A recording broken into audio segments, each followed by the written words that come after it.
Everyone is part of a bigger story. It's a bigger story than you can imagine. It's a big story about a really big God. Discover the story that shows you the character of God.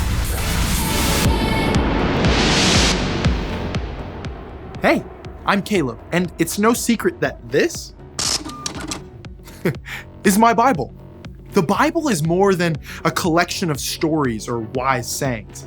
It's God's words, written down for you and me to discover.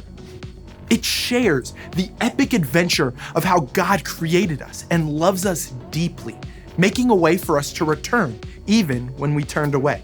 Through the words of the Bible, we find direct access to the power of God's Holy Spirit that can help us grow in kindness, goodness, faithfulness, gentleness, and self-control. And when that happens, watch out.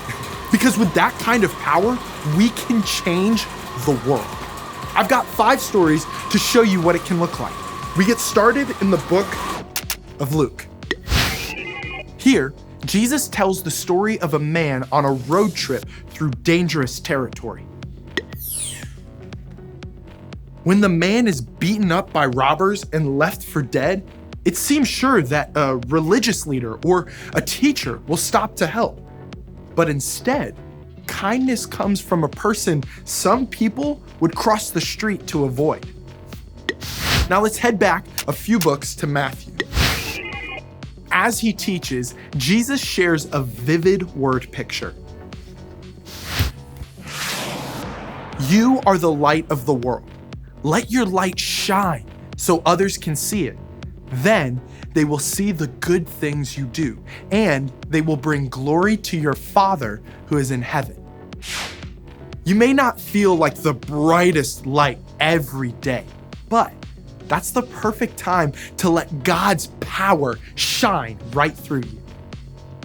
Now we reverse to the Old Testament and the book of 1 Samuel. Here, we discover a true friendship between Jonathan, a prince, and David, the young man who would become king instead.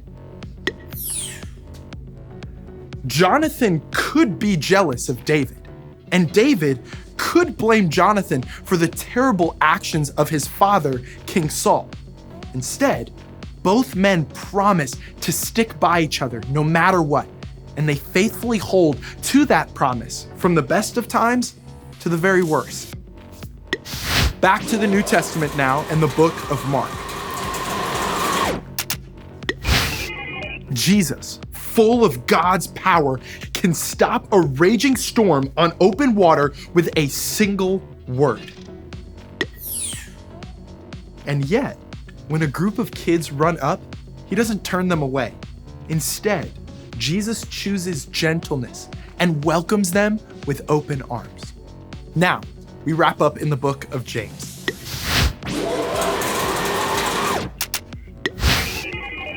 Here, Jesus' brother, James, shares about something we should never operate without God's power. The tongue is a small part of a person's body, but it talks big. Think about how a small spark can set a big forest on fire. The tongue is also a fire. It sets a person's whole way of life on fire. Remember that next time you just have to get the final say. There's never a time we don't need the power of God's Spirit. And when we call on God daily to guide our thoughts and our actions, we can truly make waves in the world around us. I just can't wait to see how it works out in you and me.